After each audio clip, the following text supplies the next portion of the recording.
Happy Thursday, everyone, and welcome to another edition of Sports Speak. I'm Eddie Kalegi. And I'm Tim Moore. It's great to be joined today by one of our colleagues from the sports broadcasting camp that we attend, who also worked on ESPN2 with me on the Kids Cast last year, Rahil Jaiswal. Thanks for coming on today. No problem, guys. I'm happy to be here. So, Rahil, I want to start with the NBA playoffs because today and tomorrow, the last 2 days of seeding games, and then we get started with the actual postseason. We know all the matchups except for the 8 seed in the West, which has come down to the wire with 4 teams competing there. Who do you see out of those 4 coming out on top with the 8 seed? I see the Portland Trail Blazers. Now, they need a victory, I believe, tonight against Brooklyn to clinch, and a loss either from Phoenix, Memphis, or San Antonio. And if they don't win, I think you can count on a Memphis loss because, let's be honest, Memphis is 1-6 in the bubble at this point. I don't think they get the 9. I think the play-in game comes down to Portland and Phoenix, and I see Portland winning that game. Portland getting the 8th spot because primarily, I'm going to be completely honest here, guys. Portland does not deserve to be fighting for the 8th spot. The only reason they are is because of how badly injured they've been last year. When you have a team with Carmelo Anthony, Damian Lillard, C.J. McCollum, Yusuf Nurkic, that's an 8th spot to me, and I think they give the Lakers problems in the first round. And yeah, and Tim, 2 weeks ago when we did the preview with Nick, I said that I thought Portland was going to come out with the 8th seed, and they're in a good spot. They're playing Brooklyn, who's actually been doing pretty well in the bubble. But when it comes into a play-in series, I agree. Memphis is such a mess right now.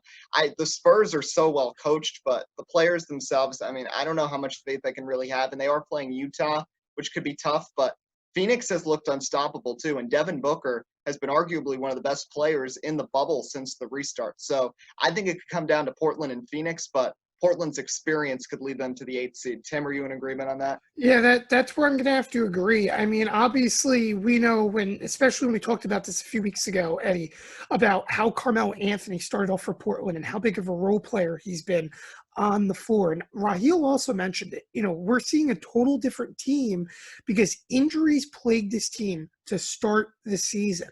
But now that they're all healthy again, it created an opportunity for them to, get together as a unit and start really playing. Because we know when this team was healthy, they were arguably a top 5 seed, maybe not up there with the top 4 teams, but they were right there. And they're proving right now that they can play good basketball when it matters. But you mentioned Phoenix as well.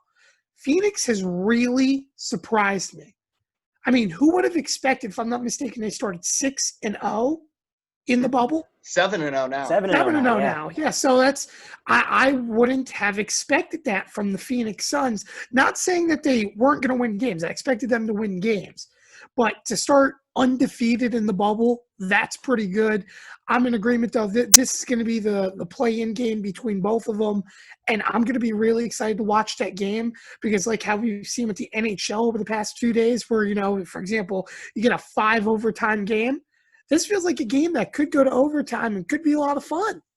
And the number of 3-pointers we're going to see when you got Portland and Phoenix playing too, that is going to be insane. A team that has not been shooting well from 3 and frankly has not been playing that well at all in the bubble are the Lakers, who are 3-4. And so it's actually kind of surprising because out of the Western Conference teams, the Clippers have been injured and with, Lou Williams sneaking off to the club. The Nuggets are missing 2 of their starters. Now we heard that Houston's going to be without Russell Westbrook at the beginning of the playoffs. But the Lakers, they're healthy, but really it's LeBron and Anthony Davis haven't really been sinking. 2 of the 3 games they've won have been on buzzer beaters, one by LeBron, one by Kuzma. Rahil, are you concerned about the Lakers heading into the playoffs? Of course I'm at. Now, some people are going to make the argument, the Lakers fans are going to make the argument that they got complacent with the number 1 seed. But first game, they beat the Clippers by 2. Didn't have Lou Williams or Montrezl Harrell. Now, Montrezl Harrell is back. He's in the bubble now, so he should be okay. I don't know about his playing shape. Also, but did you guys see the game versus Denver? The Denver Nuggets sat their whole starting lineup for the 4th quarter, and the Lakers could not pull away. They needed a buzzer beater by Kyle Kuzma at the end. They clearly, and something, I don't know what is wrong, but something is wrong with their defense. Because when the Nuggets backup shoots 67% against you in the 4th quarter, something is up. We talked about how Anthony Davis has helped this Lakers team so much on defense. He's up for Defensive Player of the Year. And all of a sudden, all of that's gone away. Now, you take that into account when you go into a first-round matchup against Portland. The last thing the Lakers want to do is get into a shooting battle with Portland because they will lose. Yeah, and I mean, the shooting overall has really struggled, and Kyle Kuzma's had a couple of big shots, but obviously being without both Avery Bradley and Rajon Rondo, there's a lot of weakness in the backcourt there for the Lakers because as much as everybody loves Alex Caruso, he's not going to be the Lord and Savior going into the playoffs. But you know what? The one thing that they do have is health other than Rondo, whereas the Clippers, the Nuggets, they've struggled keeping their guys healthy, and you never know with the Clippers with their load management and everything. But I'm going to shift over to the East now because the playoff matchups are set in the Eastern Conference. And a lot of people are saying that the first round is going to be a cakewalk for the four teams, Milwaukee, Toronto, Boston, and Miami. Rahil, give me one team out of those four that you think is going to have a little bit more trouble. I'd probably go with the Heat because I'm going to be completely honest. The Pacers have surprised me. I thought they would not be even in the 5 seed after Sabonis had to leave the bubble with the injury, but TJ Warren has been playing great. Victor Oladipo, although he's not 100%, has been doing his job. I do feel like that would be the most interesting series, but again, I think it is a cakewalk for the top 4 seeds. I think the second round is where things get really difficult. Tim, how about you? I'm going to have to say, you mentioned those 4 through 6. I think it's going to be the Sixers, in my opinion, that may struggle the most in the first round. When you think Joel Embiid and you hear the term injuries, it really does start to worry me because you remember how much he fell apart as a player in his past injury history. Even though he is a very good basketball player, but you need him to be healthy to be good. I would have to worry about that if I'm the Sixers because then suddenly this team becomes one-dimensional again. And really, it's all on Ben Simmons. And question is, can Ben Simmons handle being that lead guy? I just don't really know. I know he's versatile. I know he may not be able to shoot, but he can at least, play the guard position, a couple other things. But I think they're going to be a team that struggles if Embiid cannot get healthy in time. And especially since Ben Simmons out of the bubble right now, too, after he had to get that loose body removed from his knee. So without Simmons and Embiid, I mean, who do you turn to? Al Horford's not going to lead a team now in 2020. Not. And, I mean, looking towards the future, we've been trusting the process for like 6 years. How much longer can we go along with this with the Sixers not getting past the second round of the playoffs? So I agree with Tim. I think Boston is going to really cruise past Philadelphia. I think the Heat and Pacers could be an interesting series. I do have Miami coming out on top of that. The one I think could be interesting, which might surprise both of you, actually the Toronto series and the Milwaukee series. I don't see either of them losing, but I think it's going to be competitive. Starting with Milwaukee, I mean, Giannis Antetokounmpo is now letting third-string players get into his head so much that he headbutts Mo Wagner I don't know what that meaningless game. He's getting into the near fight with Dante Hall on the Nets. I mean, this is not the typical Antetokounmpo you typically see. The one thing, the Bucks are healthy for the most part, so and Orlando, they're without Jonathan Isaac now, who was probably their second best scorer behind Aaron Gordon. So I think they could steal a game or two from Milwaukee. And the Nets, I mean, I can't believe it. They've only got 2 of their 13 guys from the beginning of the season really healthy. And guess what? They're 5-2 in the bubble. They play Portland tonight. Might try to put up a fight there, but nonetheless, they've taken the 7th seed. And the Raptors, other than last year, have a history of going in overconfidently with a good regular season into the playoffs and then completely blowing the bunny in the first round. And you know what? There's no Kawhi Leonard there anymore. He's Mr. Clutch in the playoffs, and now you got to rely on those same guys that had always been with Lowry and Siakam.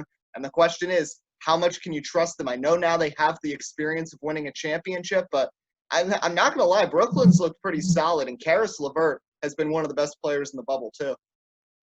Well, I do have to ask this question, Eddie. Do you think for the Raptors in particular, they're going to go back to the Toronto Raptors of old in which they have a great year, but then come playoff time, they start to fall apart again?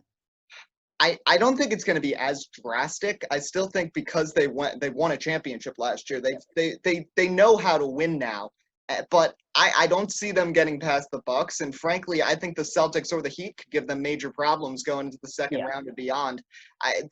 There's still holes in that team, and then the whole other thing with Nick Nurse not even coaching the game last night, and then Adrian Griffin's got to fill in as the coach. Like I almost feel like the other problem I've seen with the Raptors is that I feel like they're not even taking things seriously in the bubble. I mean, I was watching the game against Philly last night, and then you got half the team jumping over the scorer's table like it's a bunch of guys playing at the YMCA after every basket. Like, come on, guys. Like, you got to focus in. I know it's still the regular season and these games are meaningless and that could change in the playoffs, but, I mean, the Raptors are looking a little overly confident heading in. And with the Eastern Conference, I think, much more competitive than it was last year, this could cause some real problems for them.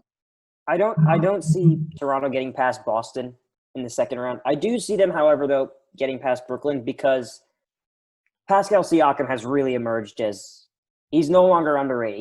He's really emerged as a great player. Van Fleet has really solidified himself. They're obviously still have Kyle Lowry, Marc Gasol. Nick Nurse is still a great coach, up for Coach of the Year. But I still don't see them getting past Boston. And that's primarily because wow, how about Jason Tatum? He has emerged from after the first game against Milwaukee where he shot, I believe, what was it, 2 of 16? Mm-hmm. I was thinking, like, is this the Jason Tatum we're going to see throughout the whole bubble? And ever since then, he has turned it around. He has put his – it's almost now – it's not even – with Kemba Walker playing the minutes restriction, it's not Kemba's team. Right now, and for this playoffs, it will be Jason Tatum's team, which is really interesting because – we're going to see how he leads a team, how he's not the second or the third fiddle, how he's going to lead the Boston Celtics.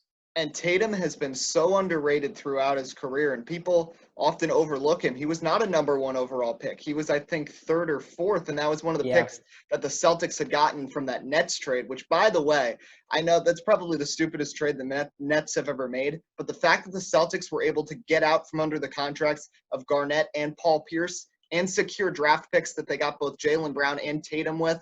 And then nobody thought that Brad Stevens was really going to be their coach of the future. They thought he might be a filler guy after Doc Rivers, but he's established himself he's a great, as a great NBA coach. Yeah, certainly. So the Celtics, I mean, I know they might not have Kemba during parts of the postseason with this minutes restriction and stuff, but Jason Tatum has really solidified himself as the leader of this Boston Celtics team. And I think they're stronger than Toronto. But I do want to say the Miami Heat are going to be fun to watch too, because Jimmy Butler and Bam Adebayo have become quite the dynamic duo. My one concern with them, though, is that other than Jimmy Butler, and Dragic, the rest of the Heat team doesn't have much playoff experience at all. I think they're going to be good down the line, but I don't know about this year.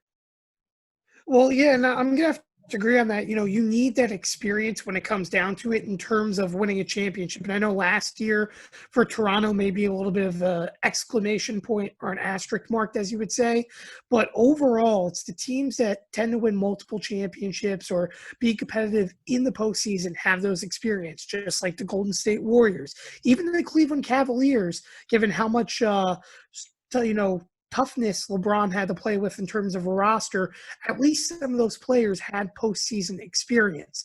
But, I worry about the Heat to an extent too, because they do sit in that 4 seed. And Rahil mentioned it a little while back, where you almost start to worry because the Indiana Pacers have looked really, really good inside the bubble.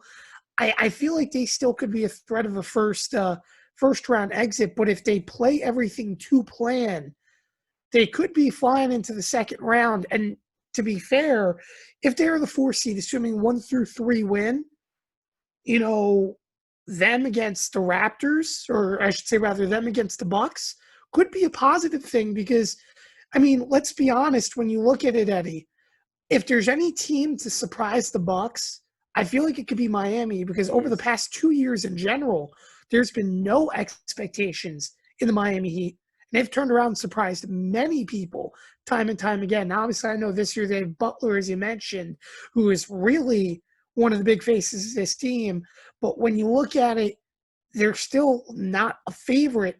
If they can get to the second round, who knows? Maybe they can knock off the Bucks. And let me just say, the coaches you got to think about too. Eric Spoelstra has won multiple NBA championships, and he's probably one of the most experienced coaches in the Eastern Conference. Whereas Mike Budenholzer with the Bucks, I mean, he's a good coach in the regular season, but there's been times his playoff resume does not look great. When he was with the Hawks and they were the best team in the East and they literally just got wiped out in the playoffs by Cleveland, and then last year with the Bucks getting taken out by Toronto when they were seen as the favorite. So I don't know how his coaching is going to translate, especially in a matchup against Spoelstra. And then one other thing to remember is that Miami and Indiana have Jimmy Butler and TJ Warren, who do not like each other. So not only in the first round could that be fun with the two of them playing against each other and getting each other's heads, but with how Giannis has looked so erratic so far in the bubble, a matchup with them, they could get into his head, and who knows what's going to happen there. So I think the Eastern Conference is where we could really see some drama. And then in the West, too, I want to finish off with this. Oklahoma City and Houston are going to be matching up. Now, we do know Russell Westbrook is going to miss the beginning of the playoffs. We wanted to see him against the Thunder in the postseason, but we are going to see Chris Paul now leading that upstart, surprising Thunder team against Harden and the Rockets. And also, they have a center in Steven Adams. The Rockets barely have anybody over 6'6". So unless the Rockets are on their game shooting threes with Harden, this could be a good opportunity for the Thunder to get into the second round. Yeah, I just want to say one thing in the East. I actually have predicted that if Miami gets to the second round, I think they will beat the Bucks, but that's just me. But with the Thunder, if right now, before I found out about Westbrook, I had the Thunder winning this series in 5-6 games. I do believe Billy Donovan deserves Coach of the Year because what he has done with that Thunder team, especially considering this year was supposed to be a rebuild year. This year was supposed to be Chris Paul helping out these young guys, and we're going to be contending in a couple of years. And now here they are with the 4th spot in the Western Conference. Now, with Westbrook out, it's really tough to pick because James Harden, I hate to we all know this. James Harden has a history to fail in the postseason. We saw what happened when they had the chance against the Warriors, against San Antonio, where he took like 11 shots. He has a history. So, but I do think the Rockets, I think the small ball lineup somehow it does work. But again, if Westbrook misses the first 3 games, I think if they can squeak out at least one win in those first 3 games and he comes back, I still have them winning that series. Well, I was just going to say that the way you look at it, the whole big storyline, Eddie, that you have to remember as well, and Rahil, that was brought into that was simply the fact that in a major series, we get to see the two teams that made the trade of the Rockets and the Thunder going at each other, the 2 point guards they traded of Westbrook and Paul. We're not going to see that, obviously, as we know, through the first 3 games, but hey, you get to see Chris Paul taking on, James Harden, and you mentioned the failures of Harden, Rahil. It tends to pop up time and time again. The question is, can the Thunder play good perimeter defense? Can they lock down James Harden, try to avoid him from doing that standard step back 3 that he's created now today? And can they stop him from driving? The other thing as well is, how do you limit those extra opportunities in the paint? The Rockets do a good job of creating more and more chances for their offense, which is why they're a threat. But you have to remember, this is a little team. The Thunder have to utilize their size to an advantage and make sure the Rockets don't outdo them and they just play to their pace and slow down the smaller unit for this Houston team. But I do want to ask one question. I don't mean to transition, Eddie, but we mentioned about this 4 or 5, about how good of a series this could be. But I think there is one very underrated series in this Western side that no one's talking about, and that's actually the Denver Nuggets and the Utah Jazz. Because statistically, the Utah Jazz actually dominate the Denver Nuggets. Now, I know we haven't seen that of recent in terms of the bubble, but this could be a very good series, especially based upon the bubble game that we saw. And I know it was a bench versus bench kind of deal, but the Jazz, they were at one point the 4, they've fallen down to the 6. And this could be a game that we could see go 7 games. Definitely. And, it's going to come down to strength as we get down to it. And Utah is one of the healthiest teams in the Western Conference, too. I know they've had some of their guys sitting out and stuff, but that's mainly been for rest. You still got Donovan Mitchell, Rudy Gobert, Royce O'Neal has made a nice addition to that lineup as one of their wing players. And Denver, we talked about it. They're missing two of their starters who have not been in a single scrimmage game or a start at all. That's Gary Harris or Will Barton. And I think Jokic versus Gobert, I mean, they're two very talented players, but Gobert has the defensive edge. I think if he can neutralize Nikola Jokic, the Jazz can really take advantage against a Denver team that's really depleted amongst their guards. But I'm going to transition here to our second topic. We're going to come back to the NBA with some game picks for today at the end. But I want to talk about college football because since our show Monday, a lot of news has broken because the Big Ten and the Pac-12 announced on Tuesday that they would be postponing the fall football season and try to go in the spring. And there's been so many things that have happened in the last couple of days between Nebraska trying to rebel against the conference and play themselves, which is not going to work. There's no way they can do that. Then the SEC once again stressing that they will play. We've seen smaller conferences like the Mountain West Conference cancel their season. So, Rahil, I'm going to start with this. If we only have 3 of the 5 power conferences playing, because let's be honest, I think the SEC and the Big 12 for sure are going to be on the field in September. I think the ACC could go either way, but I mean, the SEC, you know how committed they are to football, and Big 12 is very similar. Could we really still consider it a legitimate college football champion if 2 of the major conferences are not playing? You know, Eddie, that's a great question. And, you know, a lot of people have had this question about the MLB or the NBA, you know, in this bubble when, you know, shortened season, can we consider the champions, you know, true? Now, if the ACC does go out, then you lose Clemson. So and you've already lost Ohio State. So if you lose Clemson and Ohio State, then I just don't see it. I understand the SEC has all the great teams, but you're losing really good teams. If you remember, Penn State at one point, they were in the top 5 last year. They had a great team. Michigan always has a team that's well worth it. So for the Big Ten to say we're not going to play, it made a huge statement considering how committed they are to playing football.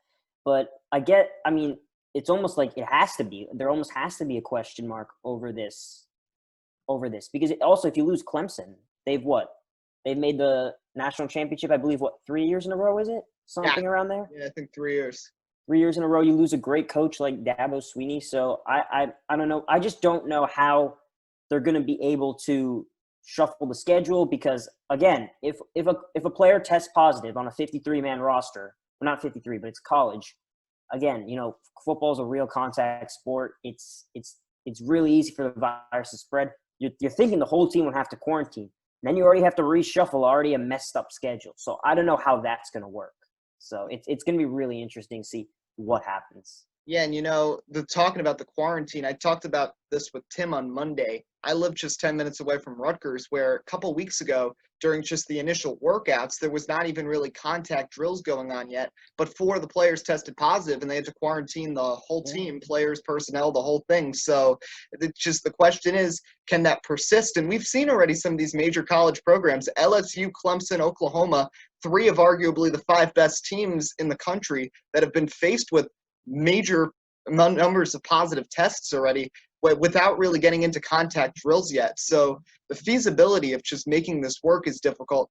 And what me and Tim also talked about the other day was about how these guys are students first. Some coaches, you know, they try to not make you think that, but these guys, they're college students and then college athletes. So really, because there was consideration, Stanford saying, what if we do a bubble for college football? What about these guys going to class too?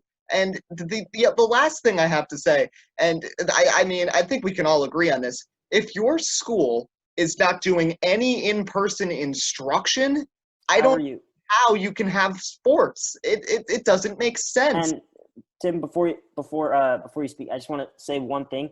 A lot of people will say that, you know, the COVID doesn't really affect kids from this age, but I mean, a lot of kids want to go home and see their family, and they're putting themselves at risk. And all of a sudden now you can't go home to see your parents or your siblings because they could have underlying health issues. So that's another big thing. You have to keep in mind that these guys, they're kids, you know, they're growing up kids. They still want to be able to go home, you know, see their parents, do the normal things that college students want to do. So I feel like that also has to be taken into account. Well, and you mentioned kids wanting to go home. I think the other thing that we have to remember, and particularly about D1 sports, is that a lot of players under scholarships do not live in their own states respectfully that they play for. Now, there is a good bunch that do play, for their hometown team. Don't get me wrong. But due to COVID guidelines, okay, let's say you want to travel home. Okay, well, now you have to, take a 14-day quarantine period. Now, if you're like me and you work for a living, guess what? And obviously, I know NCAA athletes don't work for a living. But if you work for a living, guess what? Your job's not going to pay you to go out of state and then quarantine for 14 days.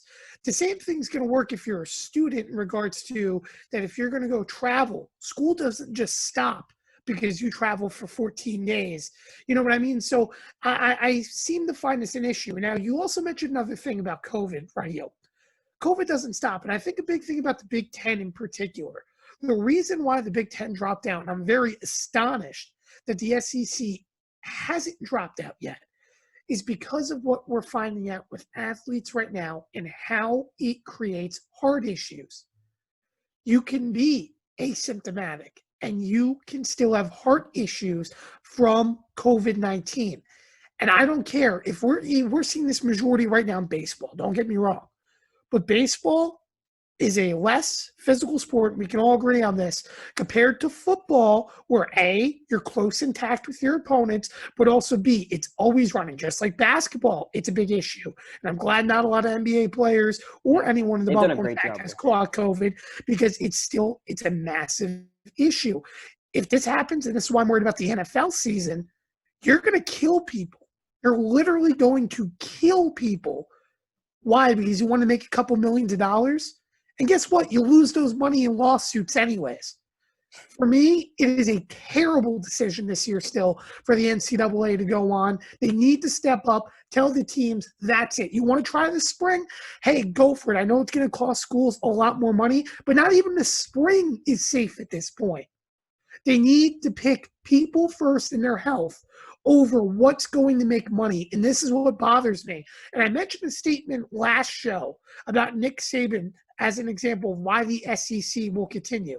If Nick Saban would cut someone from the Miami Dolphins just because the dude's father died, that says a lot.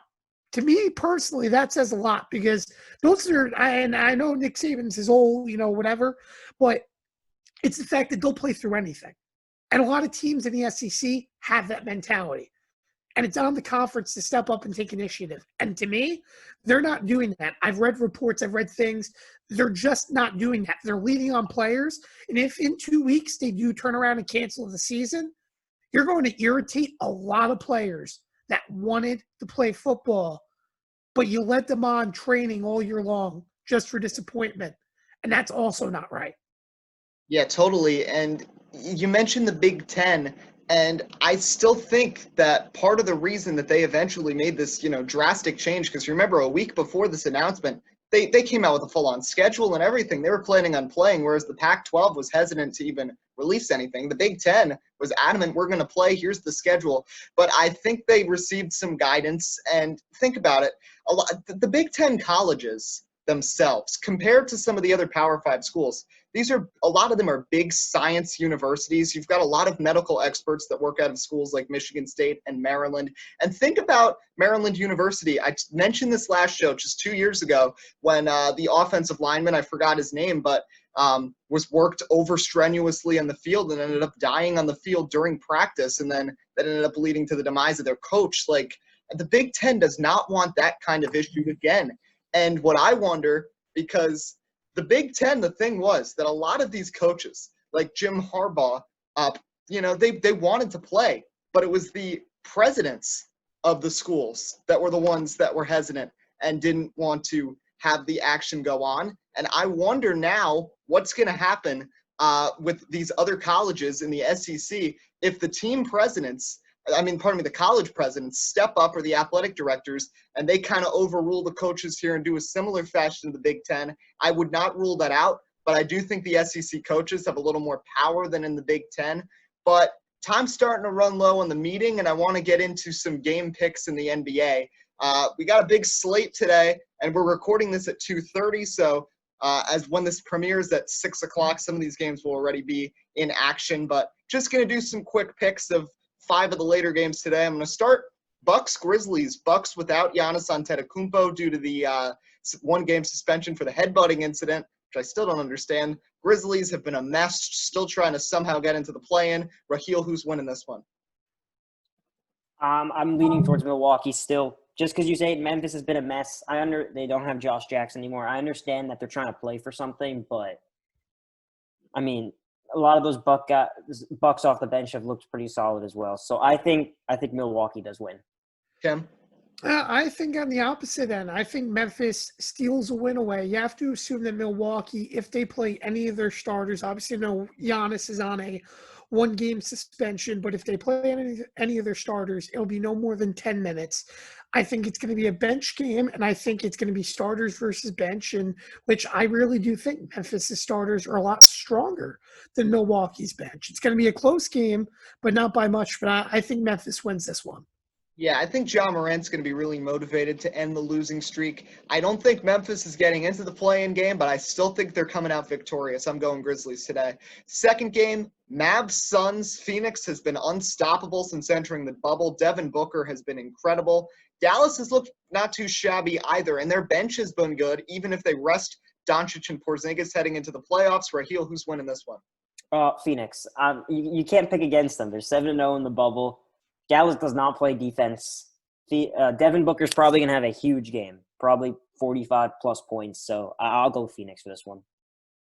Yeah, I'm going to have to agree. I think the Suns as well are going to win this one. I mean, Devin Booker has been wonderful. And I have a big feeling, just a bold prediction, I could see him scoring 50 tonight. Yeah, that's how much confidence I have in Devin Booker to go off. I think he is going to be fun to watch. And if they do make the playoffs, he's going to have one heck of a time for the Suns. Even if they get eliminated, in a sweep against the Lakers, that doesn't bother me because I'll tell you what, Devin Booker, he's one heck of a shooter. And sometimes you almost wish, I guess you could say, it wasn't a Phoenix Sun and on a more competitive team. Yep. But he's been leading the team from nightmare to being competitive. And I'll tell you what, 3 years ago, I wouldn't have expected the Suns to be this good. You would have still expected them to be, quote unquote, bottom of the barrel, but they're making some magic right now. Devin Booker, it's funny with him because nobody really thought he was this major prospect because he was on that team kind of overshadowed at Kentucky by Karl Anthony Towns and Willie Cauley-Stein, but he's kind of shown out and he's become quite the guard, remembering his 70-point game a couple years ago. And it's funny, Tim mentioned the 50 spot. I've got two people putting up 50 tonight. Devin Booker's the first. I think the Suns are going to go undefeated in the bubble and get to 8-0 heading into the play-in round. Next game, the Spurs, they need a lot of help. They need a win and 3 teams to lose to get into the play-in, and they'll be facing the Utah Jazz. Rahil, who's winning?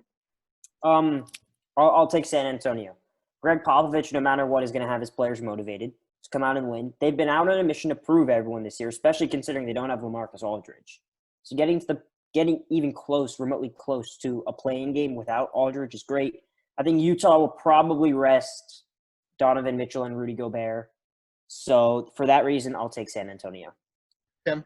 Yeah, I'm going to have to agree 100%. I have the Spurs here. I mean, me being a bigger Jazz fan, I don't see them playing any of the starters, period. I think, you have Donovan sit and, you have Gobert especially sit and keep these guys healthy for the bigger picture in that matchup coming up against Denver. If you are 1 through 6 really, you know who you're playing. So it's not worth going out and risking. Obviously, we know the Eastern Conference. You know who you're playing at this point for the most part. So just sit back, relax, get through this final game with no major injuries. I expect the bench, for Utah to try to expand their minutes, try to, get some productive basketball, because even in the games where the starters have played, they've really struggled. But the Spurs, they have something to prove. They need to come out and win. So expect the Spurs to dominate this one. Yeah, I think San Antonio is going to come out. I think it's going to be closer than you might expect because Quinn Snyder's done a good coaching job. But Greg Popovich, this might have been one of his best coach seasons yet, because this is one of the weakest teams he's had. I know he has DeRozan and Aldridge, but besides that, it's a lot of young guys, not a lot of height other than LaMarcus Aldridge on that team, but he's done an excellent job. And with Becky Hammond and Tim Duncan there, who we talked about a few shows ago, great assistant coaches, possible people who could replace Popovich someday down the line as the head coach in San Antonio.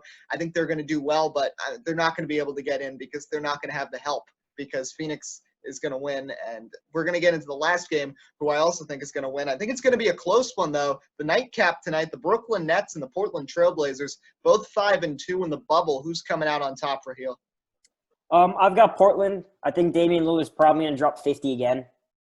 But I don't know the health status of CJ McCollum. I know he's been playing through some back injuries, and that really showed against Dallas. I don't know the health of him. Obviously, I think so. That's one question there. But I think Brooklyn's already proven themselves going 5-2 in the bubble. I think Portland, Damian Lillard said to himself, job's not finished. They take this one, and I think Carmelo Anthony again sees a big day from beyond the arc. Tim? Yeah, I'm going to have to agree with him here on this one as well, where the way you look at it, Portland has been incredible in the bubble, and I expect, another excellent day from Lillard. I actually agree with Rahil. I could see a 50-point day as well from him. I expect Carmelo to step up, though. Obviously, we know Melo wants to make the playoffs and be a guy as well, but the question is, and Rahil also mentioned it, CJ McCollum. What is his health status? And if he does play, how is he going to be? This is a big game for Portland.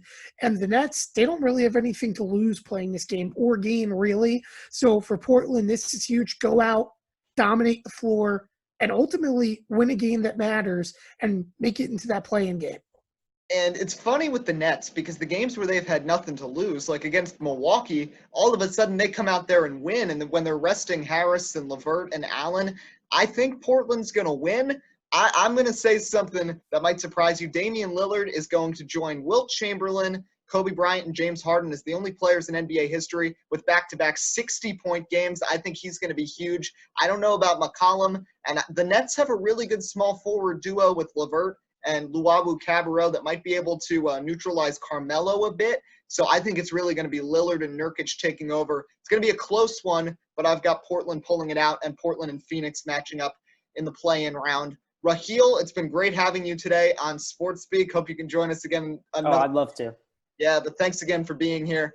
That's going to wrap things up today. We will be back on Monday to recap all the weekend in sports and the NASCAR race at the new Daytona Road Course. Until then, I'm Kalegi. And I'm Tim Moore. We'll see you next time. This is Sports Speak. Have a great weekend.